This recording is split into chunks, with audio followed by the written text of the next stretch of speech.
क्योंकि बाबा साहब आज जो राहुल जी दिखाते हैं संविधान को, वही संविधान जब नेहरू जी के टाइम में आपने अवहेलना की थी, जब बाबा साहब अलग हुए थे, और बाबा साहब ने समाज की पैरवी की, और बाबा साहब ने आज तक जब भी लड़े, जब भी समाज के लिए लड़ते रहे, समाज की पूरी पैरवी की, और कांग्रेस उसकी अवहेलना कर। सर, ज्ञानचंद आहूजा ने कांग्रेस के लिए माफी मांगनी पड़ेगी भाजपा को। मैं समझता हूँ भारतीय जनता पार्टी की माफी मांगने कोई बड़ी बात नहीं है, हम तो माफी मांग लेंगे।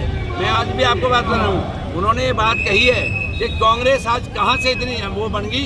सबसे बड़ी बात है, राम सेतु को भी वो काल्पनिक बताते थे, और खुद कपिल सिब्बल जो सीनियर एडवोकेट हैं, उन्होंने कोर्ट में पैरवी की थी कि आप इसका साहब फैसला मत दो ताकि राम मंदिर ना मर जाए। उस बात को उन्होंने कही थी, इंडिविजुअल को उनको जूली जी के लिए नहीं कहा।